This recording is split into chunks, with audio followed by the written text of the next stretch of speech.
Hey there, I'm Christopher Schoenwald, and welcome to Life as a show intently focused on helping people find their professional pathway by exploring and unearthing the details of jobs from around the world. Before we get into today's episode, I just want to throw this out there. I have a channel over on YouTube, Life as a ... which basically hosts highlights from these audio conversations that I have with these great guests. They typically run 10 to 15 minutes, and they're there to kind of present a different vantage point. You know, for people that aren't into audio, aren't into podcasts, but are still looking for career advice, ideas, help, all that great stuff, send them over to YouTube. Like I said, Life as a ... And if you do get over there, I would love that like or subscribe. I mean, it's the best way to let that algorithm know that the content is worth sharing and should be out there. So anyway, I do thank you for letting me plug this a little bit, but I think it's about time to get into today's episode. One of the hottest job sectors out there, without a doubt, has to be within the field of sustainability. I mean, the reasons are kind of obvious. By all accounts, research and science indicates that we as a species really need to upend the way we go about our business. And as a result, most industries are trailblazing ahead with green initiatives, programs, and the establishment of new professional opportunities for individuals who can help with this transformation. Now, to be fair, what I just relayed isn't anything groundbreaking or shocking. However, what makes today's episode special is that you're going to get this up close and personal look at the details of what this work looks like from within a company. What does a head of sustainability do? What does such a position truly entail? What trends are shaping the role moving forward? These are the types of insights coming to you by way of this fantastic guest I have lined up for you. So let me introduce her to you, and we can jump into all of this. Stephanie McLarty is Head of Sustainability at Quantum Lifecycle Partners, Canada's largest electronics reuse and recycling company. Now, in her role, Stephanie is in charge of building and executing a sustainability strategy across the 12 locations and beyond to help the company's stakeholders, customers, team, and the planet. Quantum has received numerous accolades and awards for their ESG leadership. Now, Stephanie herself joined Quantum in January of 2022 when Quantum acquired the company she founded, REfficient Inc, a Certified B Corp, which served customers in 14 countries in the reuse and recycling of telecom equipment. Outside of her work at Quantum Lifecycle, Stephanie is also a respected thought leader and host of the podcast, The Circular Future. Further, she also coaches impact-focused and women entrepreneurs through the Innovation Factory and runs an 8,000-plus Facebook community for mom entrepreneurs. Stephanie has a master's from the University of Innsbruck and a Bachelor of Arts and Science from McMaster University. So with all of this noted, I'd like to welcome you to my conversation with Stephanie McLarty. Yeah, so welcome to the program. How are you doing today, Stephanie? I'm doing fantastic today, Christopher. How about you? Yeah, really good. Really good. You know, in terms of this call, I've been really looking forward to it. You know, I've had a few guests on the program related to sustainability, and personally and professionally, I think it's a really interesting field to be speaking about. And obviously, there's a need for more conversations on this topic. So again, really excited for this. And with that in mind, I do have this first segment lined up. It's something called Coloring Wikipedia. It's a segment where I just read off a definition of something related to what the guest does. Now, surprise, surprise, I do have you down here for sustainability. So let me just read this off, and then perhaps afterwards you can comment. Sound okay? Sounds great. All right, so here we go. Sustainability. Sustainability is a social goal for people to coexist on Earth over a long time. Definitions of this term are disputed and have varied with literature, context, and time. Experts often describe sustainability as having three dimensions or pillars: environmental, economic, and social, and many publications emphasize the environmental dimension. In everyday use, sustainability often focuses on countering major environmental problems, including climate change, loss of biodiversity, loss of ecosystem services, land degradation, and air and water pollution. The idea of sustainability can guide decisions at the global, national, and individual levels, for example, sustainable living. There it is, a bit of a mouthful. And broadly speaking, I think it would seem to cover most of the bases. But based off of your experiences, your insights, and everything that you've been part of within the world of sustainability, what would you say to it? What's your first impression? My first impression is yes, that's all true.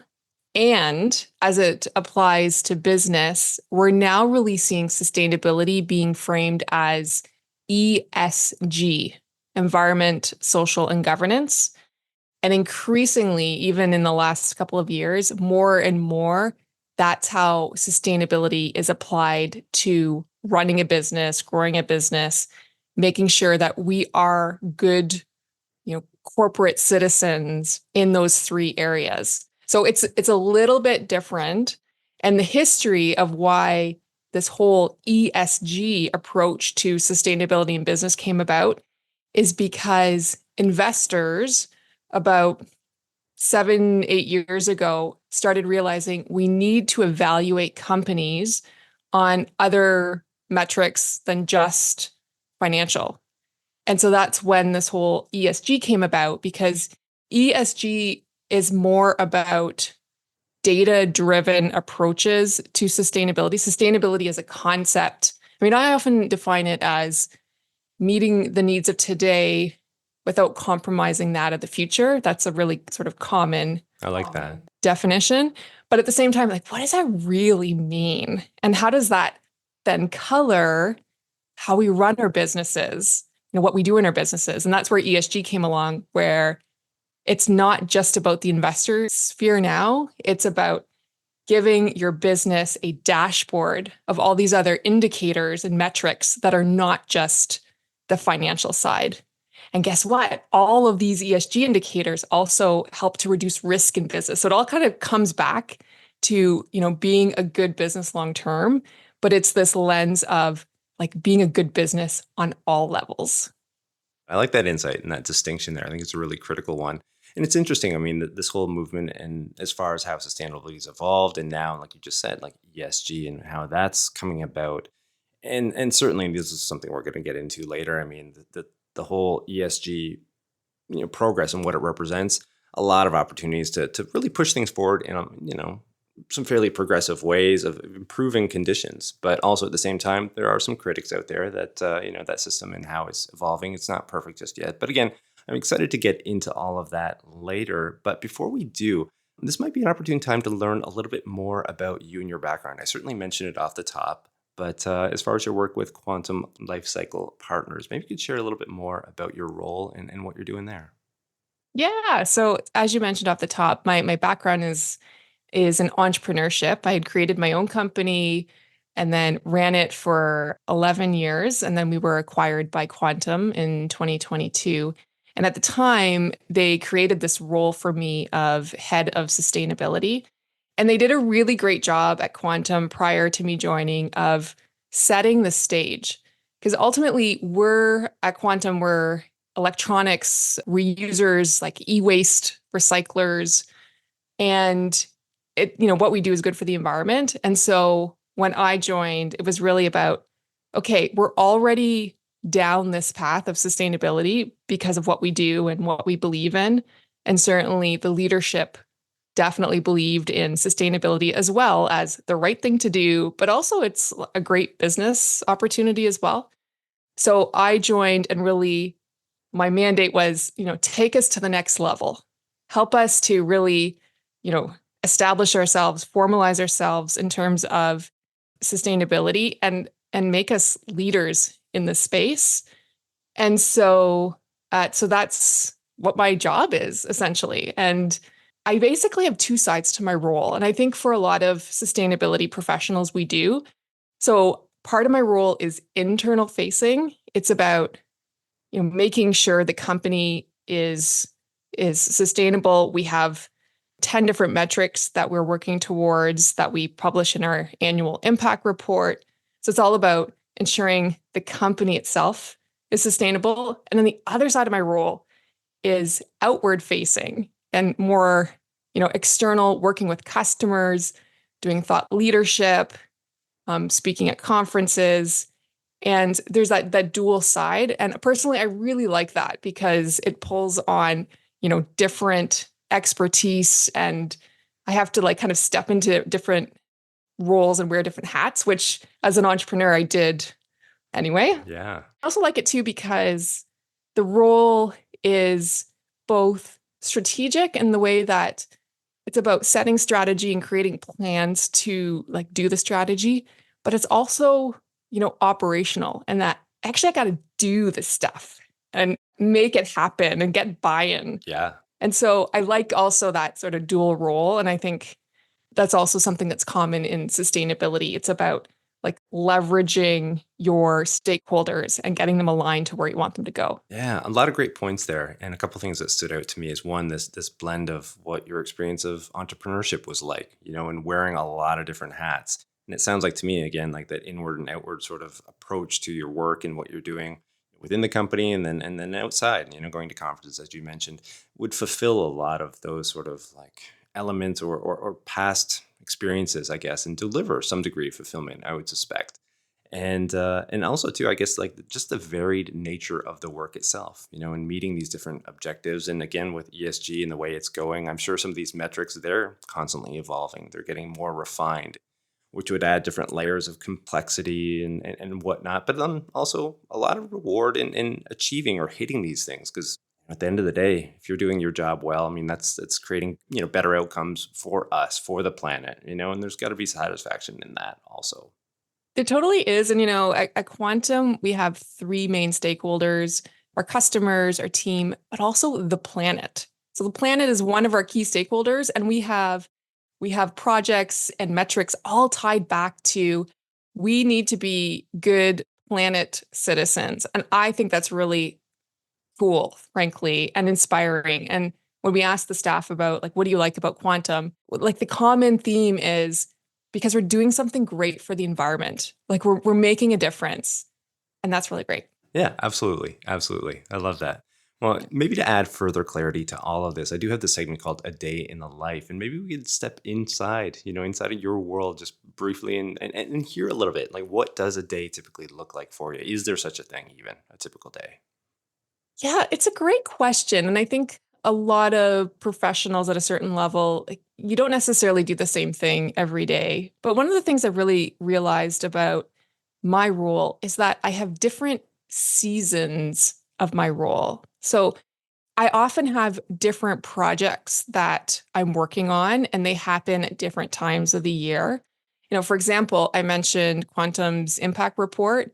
We're just about to kick off our impact report season, if you will, which takes 4 or 5 months and requires different steps around collecting the data and then making the report, and getting feedback and making it pretty and all of that. So that's like this season. I have just had a season that's very much outward facing, in which I was doing site visits and speaking to our team members and meeting with customers and speaking at conferences. So that was just the season that I was in.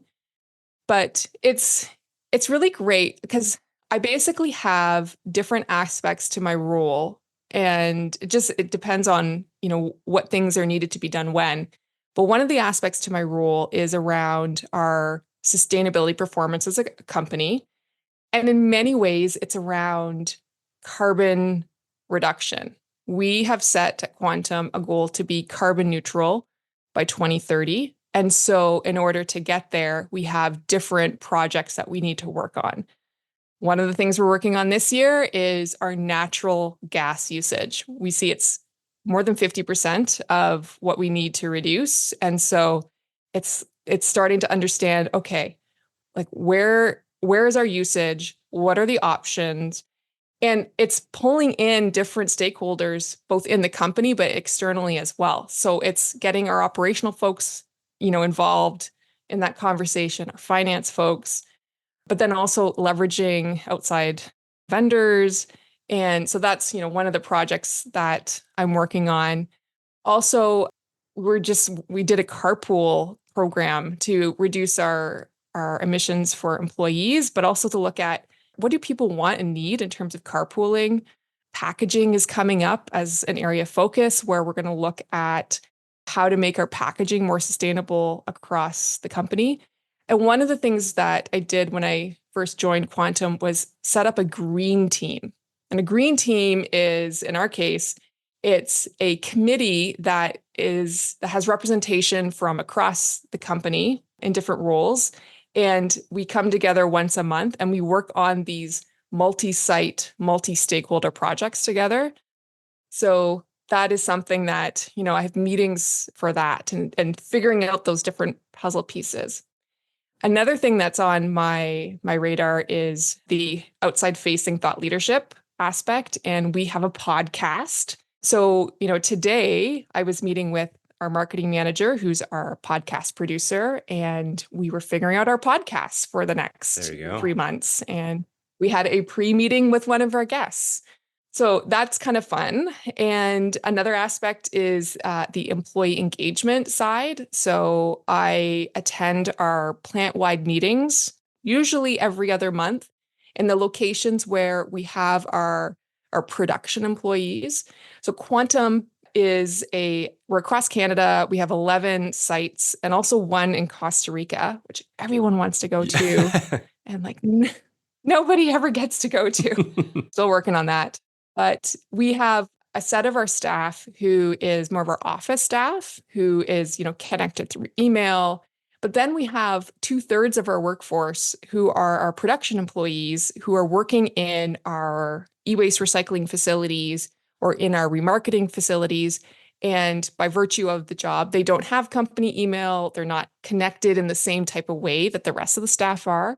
So I do spend quite a bit of time going and speaking to them because, they need to hear all the messages as well. And it's really important to me to meet them where they're at. So I will go to the different sites and speak. And then, we just had our Earth Week challenge at Quantum, which is a site-wide competition. Every site organizes things for Earth Week. Our theme this year was greening your site.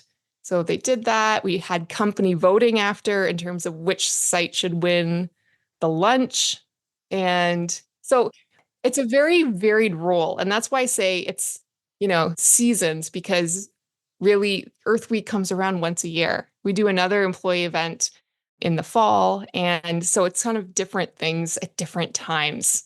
And that makes it fun. Yeah, absolutely. Absolutely. And listening to all of that, one of the points that came through and how you just closed it out or summarized it was, again, this notion of seasons. And I think that's a great way of looking at it, whether, you're describing your work or somebody else's. I think that's how the flow of work often occurs within any position, any company. But in particular with yours, I liked being able to hear all these different roles that you're playing. And I think that's terrific insights for anyone who's maybe even evaluating a company, in terms of a role related to sustainability. What type of actions are these companies taking?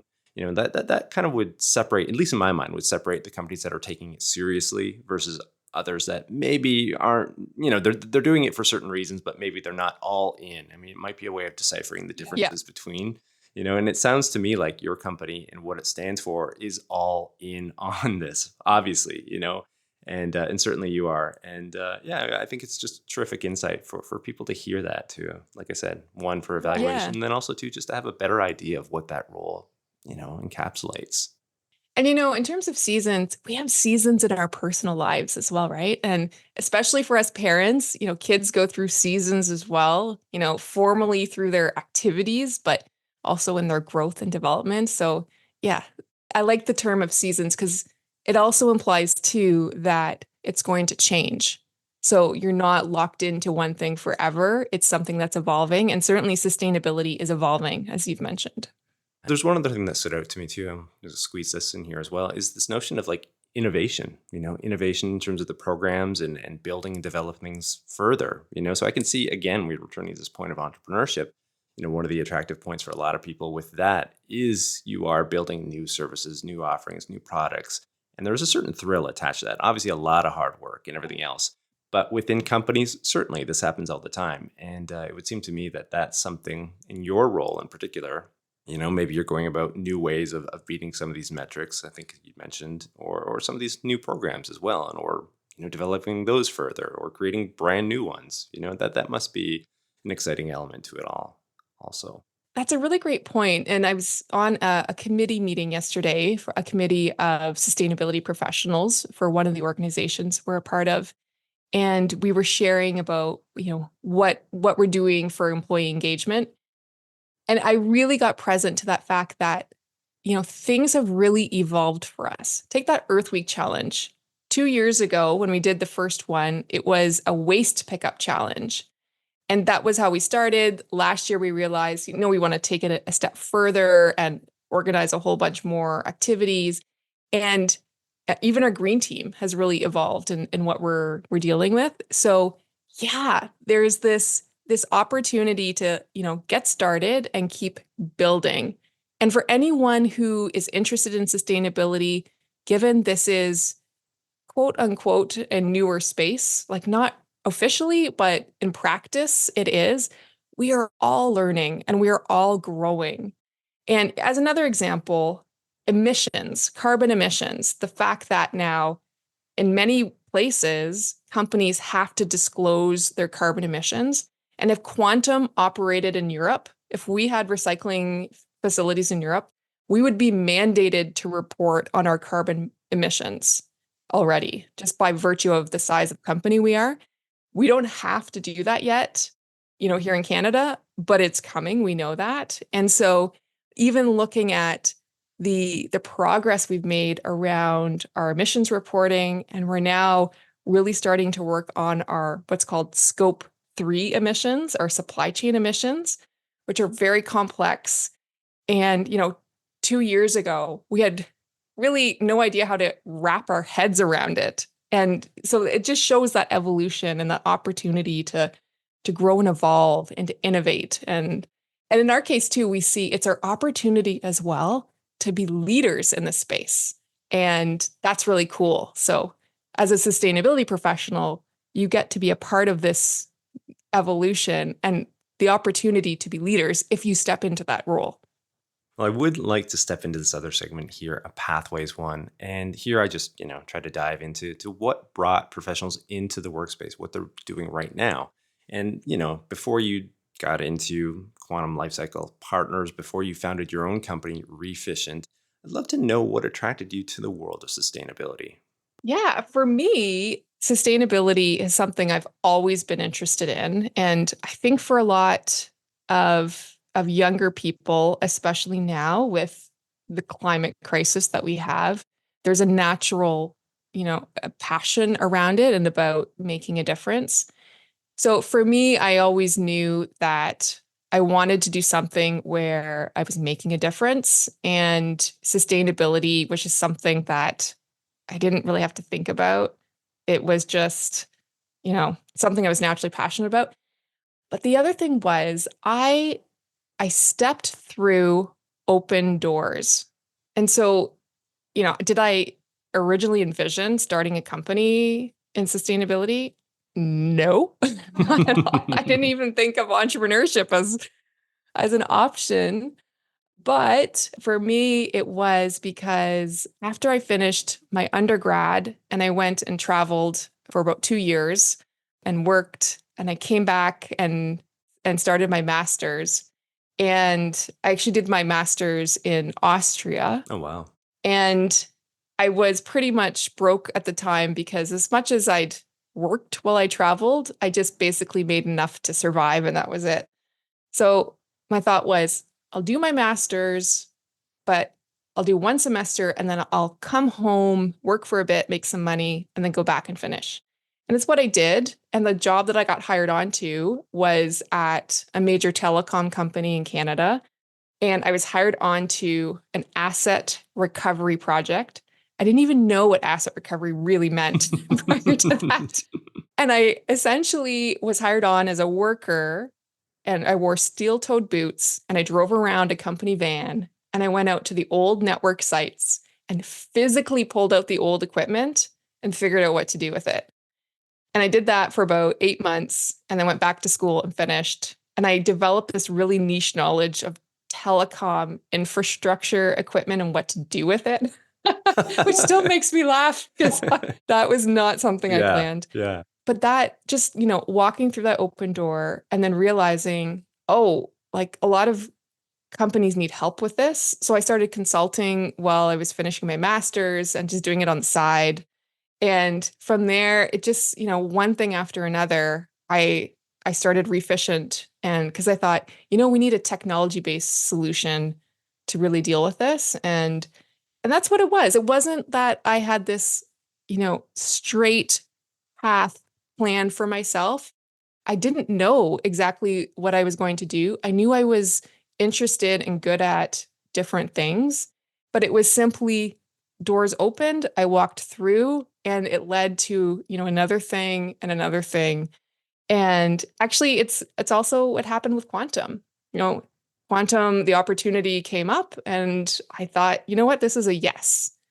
I walked through that door and, here I am today. So for anyone listening who is worried about, what am I going to do or what am I going to do next? Don't have to have it figured out. Pay attention to the doors that open and walk through the ones that seem really exciting and interesting to you. I love that. I love that. I think that speaks to a point that a lot of people, and a lot of young people, struggle with is having some ideas of what they'd like to do, and other people just have no clue, no idea. That metaphor of just walking through the doors, and also like this reflective points along the journey of like stepping out of that world just for a second, stepping in your own body, your own mind, just like looking at yourself. What are you doing here? Are you enjoying this? Are you seeing an opportunity where this could evolve to? I think that's a really critical element to all of this. It's just self-evaluating where you're at certain points, and what you're picking up, what specialized knowledge, like in your case, like that very, very technical specialized knowledge there. And yeah, if the marketplace doesn't necessarily have that, well, maybe there could be an opportunity. And it's not as though you have to go all the way in on this idea. You could kind of test it out a little bit. And it seems to me like that's what you did. And it just sort of grew. You kept walking into new doors and stepping into new opportunities. And there you go. Yeah, exactly. And as one of my business mentors later put it to me around, the best kinds of opportunities, business wise, or it could be personal, professional, they're at the center of a Venn diagram. The Venn diagram is the three circles that overlap. And the one circle is your passions, another circle is your strengths, and that last circle is like the economic opportunity, what someone will pay you well for. So the best opportunities to look for are ones that leverage your passions, your strengths, and what someone's going to pay you well for. Because at the end of the day, too, we all have to survive. And I'm not going to lie. I remember once telling my mom, "Oh, Mom, I'm never going to make a lot of money because I'm just going to give it all away." Well, that was in my early 20s. And I have to say that I appreciate at this point in my life about having a good income and being able to do lots of great things with it and to lead a certain life because, the financial side means choice for me. Exactly. Terrific insights here. Well, maybe you could step into another segment here, Q&A discovery. We can kind of continue this back and forth. And I have this other question here, something that we've briefly touched upon already, which is this notion of this ESG movement and its evolution. It's been going on for quite some time, so it's not necessarily new, but it is still very much evolving, I would say. In that I think for companies, for the industry itself, there is a certain grayness at times to maybe the roles, responsibilities, and even sometimes maybe even the targets or these metrics as they continually evolve. And, that would presumably present some opportunities, but then also some challenges for somebody like yourself in your role. And I'd love to hear a little bit more about that. Yeah, it's a really great point. A lot of criticism is around greenwashing. And greenwashing is essentially saying that you're more green than you are, that you don't have, the data or the proof to back it up. And it is something that companies really need to be mindful and, to avoid because for so many reasons, for legal reasons, for brand reasons, when people find out you're greenwashing, then it's significant brand damage. But the way that we've approached it and the way that's always really felt authentic to me, because when I had REfficient, we did a lot of sustainability reporting and initiatives, was around first and foremost doing a materiality assessment. So a materiality assessment means it's determining what is significant to your business so that you're not just saying, well, we're going to report on and talk about, these three things because they're going to make us look good. It's an independent process that looks at what you should report on, what you should focus on just based on your specific business. So a materiality assessment looks at your stakeholders and your activities and what the impacts of those activities are. And then you do surveys, and it can be a really, long and like thorough process. The thing is, when you do a process like a materiality assessment that really independently looks at, your business and what is significant, and then you then respond to that and report on that. And then over time, set goals and reduce that and, get the data associated with that, then a lot of the concerns around greenwashing and the criticisms go away because, you're proving that you're focusing on what you should be focusing on. It's sort of an like independent auditable process. The other thing around this whole area of sustainability is to be honest, because there will be wins, but there will also be setbacks. You will probably hit some goals, exceed some goals, and you will probably totally miss on other goals. And the important thing is to be transparent and to talk about it. And I have definitely found that the more that we share our experience and share this journey that we're on, the more engaged people are, the more even our customers appreciate it. But it recognizes like we're not all perfect and we're not trying to be perfect either. I think the challenge around sustainability is when you pretend to be perfect when nobody's perfect. No business is perfect. So that's the way that we've approached it. And that's always felt very authentic to me because we're just being real, essentially. Yeah. You might have just answered my next question here, but I'm still going to ask it all the same, which is that Sure. I understand that your company and you yourself, you've been recognized within the industry for the work that you've been doing, so much so that, you've garnered some awards along the way. As uncomfortable as it might be to speak about these things, in your role as head of sustainability for Quantum Lifecycle Partners, like what do you feel has gone into that success? Maybe it's just what you outlined there, but perhaps there's a few other things. What I think has gone into our success is first and foremost, our leadership recognized early on that there was a lot of merit to double down on sustainability because it was the right thing to do, because there was that opportunity, as I'd mentioned. So they really set the stage for me. And, to mention like the planet is one of our key stakeholders. We have activities on our corporate scorecard, on our personal scorecards, all leading back to how can we at Quantum be better for the planet? That says something. So it started with the leadership and really the DNA that the company is about. And I will say it's also one of the things that really attracted me to Quantum, and all of our staff at REfficient stayed at Quantum and are still there because there was that alignment of vision and values. REfficient, my company, was a certified B Corp, and a B Corp means a benefit corporation. And Quantum, just due to its structure, I don't think could ever be a B Corp. It's not possible, but in many ways, we operate like a B Corp. And so the leadership set the stage, and then I joined. And the other thing they did for me was they gave me the space and the belief to run with this. And as an entrepreneur who likes having a blank canvas and creating a picture, I really appreciate that. And so I've taken it to the next level. And honestly, it's been around, these different activities and setting goals and doing things not because we have to, because like it's a really great and cool and impactful thing to do.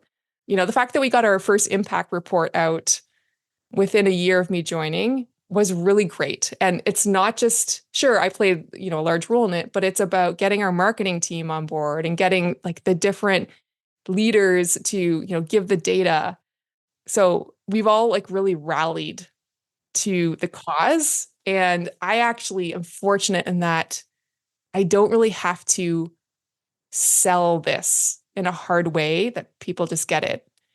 I know though, at other companies, it's more of a harder sell. You need to really prove the business case of everything you do. And I have to prove it too. And it's, after running my own company, like I think it's in my DNA as well to do that. But I've been very fortunate in that the stage that I was given, that we've been able to, win awards and be recognized as a leader. And frankly, we are 1 to 2 years ahead of our competitors in this space as a result. We see that now.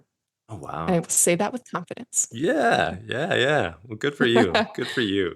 One thing that strikes me as I'm listening to you explain all of this is the enthusiasm associated with it all. And I think that's something that, again, from an outsider's perspective, like working within this space, you almost, it's great to have that, but it's almost a necessity to do it well, right? You really need that. And you need, like you said, that buy-in from the top, and as far as the organization goes, and the commitment to it, and then the support staff, your fellow employees, to also be fully aligned with it.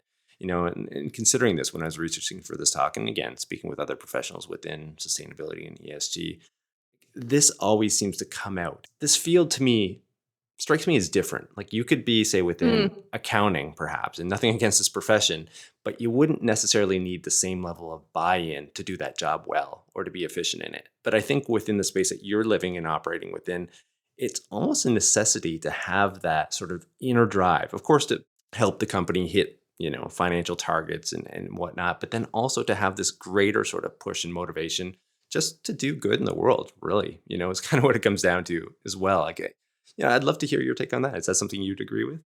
I mean, I think in order to really be a leader in this space and to really take your company to new places in terms of being a sustainable business, yeah, because you're basically creating a vision of a new future.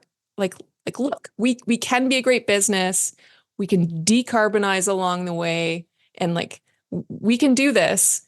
You basically have to inspire others to get in alignment with that. And I think in order to do that, in order to inspire others, you need the data and the hard facts and the truth, but you also need that softer emotional side. You need to appeal to emotions. And so I think I would agree with you, in order to, do it at a certain level, having that passion and energy for this space that rubs off on others is a really big asset, so that you can get in alignment to that future that you are helping to It kind of create. fuels Yeah. that dedication to hitting those objectives, because certainly it doesn't sound always easy. Maybe some of these metrics that you're working on, and the different seasons you're speaking of earlier, pulling together this data, and being honest as well, as you mentioned earlier, when you're not hitting the targets, when things aren't going the right Yeah. way, to have that internal motivation, or to have that alignment with this greater mission or cause. I think that can act as that conduit, or it fuels you to keep pushing further and to find new ways and continually innovate in order Yeah. to ultimately break through. Yeah. And the thing that came up for me too, just listening to you, is how we need to get out of our own way. In order to harness that passion and that energy to really thrive in the space of sustainability, so often it's hindered by our own stuff, our own, mindset blocks, and not believing in ourselves. And as sort of a parallel story that's, not really related, but something else that I realized that I was in my own way for. Back in the very early days of starting my company, I had the title president on my business card. And I was 30 years old and a female in a very male dominated space. And I was so insecure about calling myself president that I didn't hand out my business cards. And it actually took one of our customers, one of our big customers, who I did in that case, sort of sheepishly handed him my business card. And he was like, wow, president, that is so cool. And it made me realize in that moment, this is all just in my head. I'm creating this problem. This is not an actual problem. And from that point forward, I stepped into being president. And I think it's the same thing in this space. Like, step into your possibility or your leadership as a sustainability professional. And you've got to believe it yourself in order to have other people believe in you too. But you can do it. Just get out of your own way. Yeah. I love that. I love that added insight there.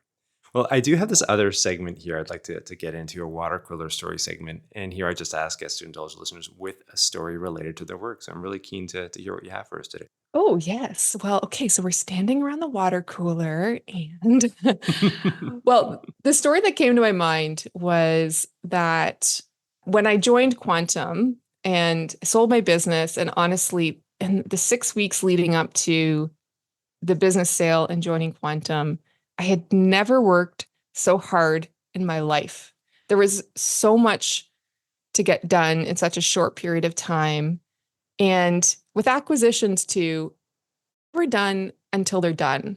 And so I knew that, like, don't get your hopes up until, things are signed, money's in the bank, like you actually know this is moving forward, because it can change, at any time. So I had that also holding over my head. And then it happened and I went right into my new role at Quantum. And, a huge change after being self-employed for, it wasn't just the 11 years of REfficient, it was even before that. And, I jumped into this new sustainability role and started running with it and just like kept going. And I didn't take any time off. And I didn't realize it in hindsight, but maybe like it wasn't such a great idea to just like, keep going and not really have time to pause and reflect. And it was about 4 months into my role at Quantum in which my boss asked me a question. And leading up until this point, in the few weeks prior, I was feeling really foggy and unproductive. And it was not me. I was feeling unmotivated. And my boss asked me a question about whether I was interested to take on, something kind of new and exciting. And my response to him was to cry. I just broke down and like started crying. I couldn't even talk. And he was like, "Was it something I said?" And I was like, "No. I mean, yes." Like that's all like kind of my world sort Yeah. of crumbled at that point. And in that moment, I realized what I was feeling was something like grief. No one died, well, except our dog during that time, and that was very heartbreaking. But it was like this big chapter of my life had died, had closed. And in many ways, I was trying to fit my new self into the old box, but the old box wasn't there anymore. And I hadn't figured out like who am I? Who am I in this next Right. It's a version new of my life? identity in And a I way. yeah. Yeah. And especially when you have, a business or something where your identity is really tied to for a long period of time, it is kind of like there's a death. And so once this sort of that moment of like me like breaking down and crying and realizing, oh, okay, I'm not okay. This isn't normal for me. And then I got some help and got a coach and like almost immediately felt so much better. But I reflected on the next few months forward of, yeah, who am I in this next phase? And who do I want to be? Because it's actually really cool to have a blank slate and to then kind of restart and be like, Alt Control Delete. Who do you want to be? And fast forward a few months, I went away for a 1 week meditation retreat and felt like, okay, this is Stephanie 4.0 or whatever version I'm Yeah. on. Yeah. Yeah. No, I like that. I like that because, geez, I mean, just this podcast life as the personal and the professional, obviously they're constantly intersecting, and we like to kind of separate them and put them to pillars. But I mean, that's just not reality, right? You have this extreme crossover. And what you just outlined there, I mean, it's really interesting in the sense that like you don't hear too many stories of people going from having their own business into the corporate world. You usually hear it in reverse, right? So, Yeah. stepping out of that world of entrepreneurship and then into a corporate structure must have been, quite the change, for anyone. Certainly it would be a change for anyone to do the opposite also. But Yeah. it does take time to adjust and adapt. And, I also like that point of, once you recognized that and what was happening and why you were feeling this, level of discomfort or extreme discomfort, it sounds like, this reframe on it all of how this became a new opportunity to reinvent and to create, a new Mhm. future, a new, sense of identity for yourself. So yeah, I like that story on a number of different fronts is what I'm driving at here. Oh, thank you. And I think you're right. It goes to show that, you might think that my path forward, I'm going to do this career and then, grow within this company and like this is the way it's going to be. Well, guess what? Life doesn't work that way. There are a number of factors that could impact that. As you've mentioned, personal life. That's a big one that can, really change the course of your professional trajectory. But also just, life showing up and showing you these lessons of, hey, like you need to take a look at yourself and, there's something else here for you to work on. That's why for any young person, it's like, don't get too stuck on the path needing to look a certain way, because I've also seen that when the path deviates and there might be a crisis moment, it's usually what's on the other side, which is this huge gem that you would never have expected. And that's like, so it's inspiring. Yeah. Yeah, that's terrific insights. And I do appreciate you sharing that story.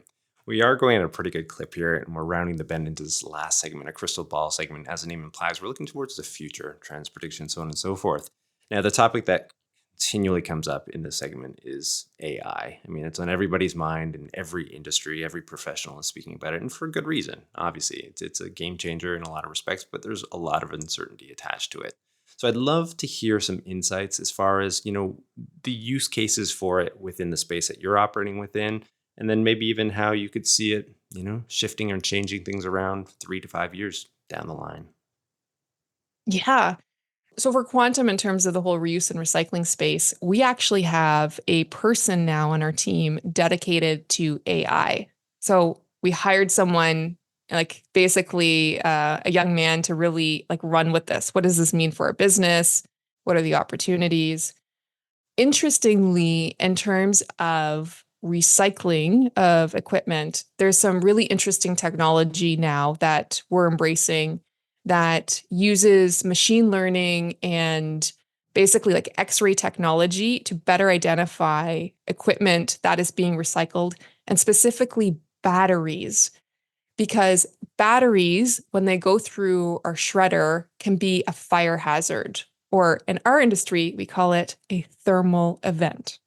So we want to avoid thermal events. And so we're basically leveraging, new technology in this new way of approaching recycling, leveraging AI to better identify batteries. And so I think that's a really great application. And it's also coming at a time when batteries are embedded in so many things. I mean, like I have on my desk my AirPods. So much is smart now. My husband's coffee cup is a smart coffee cup. There's a battery embedded, right? So I think that's a really great application to make things safer and to increase recycling rates. On the ESG side, the area where I'm really seeing it being applied is in our reporting, and specifically in the softwares now to help companies to better report on ESG. So it can mean data collection and how data is captured. So now with these new softwares, you'll have multiple ways of collecting your data. You can do it the old manual way, spreadsheet hell, which I'm trying to avoid. Or you can ping, your staff members. You can like take a picture, it automatically reads that. It can integrate, if the data lives online, it can be integrated and pull data automatically. All that means for someone like me is to have better data, more reliable data, faster data. And what that means really too is to have a better finger on the pulse of what's happening in our business and in the space of sustainability. And we have, big plans to decarbonize. We have this carbon neutral goal by 2030, which means our scope 1 and scope 2 emissions will be brought down to zero. That's our direct fossil fuels, gas, diesel usage, and our electricity use. And so this will just help us to better, make decisions. And I'm really encouraged about that. And I think that's where we're moving, is that we know we need to decarbonize. We know that we need to also give data to customers on this whole space. And so we're going to move to more and more new data collection, new opportunities, identifying opportunities, I think will come as part of this AI application that we may not have thought of. So it's interesting, and I'm really curious, and we're really keeping our finger on the pulse of this space as well, because I think for businesses in the future, those that embrace AI in a smart and responsible way will see results and dividends really in the future. Absolutely. Absolutely. And speaking with so many different professionals, these themes of using it as a tool of increasing, as you'd mentioned, efficiency. And also too, I think once you do allow it to take over some particular tasks, it frees, personnel up to focus on strategizing.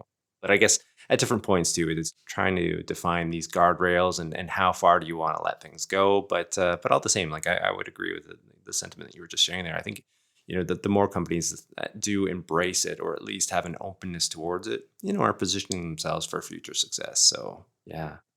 But I got to say, Stephanie, I mean, we've blown through this conversation and I've enjoyed it from start to finish. I can't believe we've been going for nearly an hour here. I know listeners are absolutely going to love it all. So yeah, I can't thank you enough for joining the program and sharing some of your insights today. Oh, well, I'm absolutely happy to. And if your listeners have questions, they are welcome to reach out. LinkedIn is where I'm most at these days in terms of this work. So happy to connect with them there. Now, for those interested in learning more about Stephanie and her work, you can do so via LinkedIn. You can also check out Quantum Lifecycle, as well as the podcast that she hosts, The Circular Future.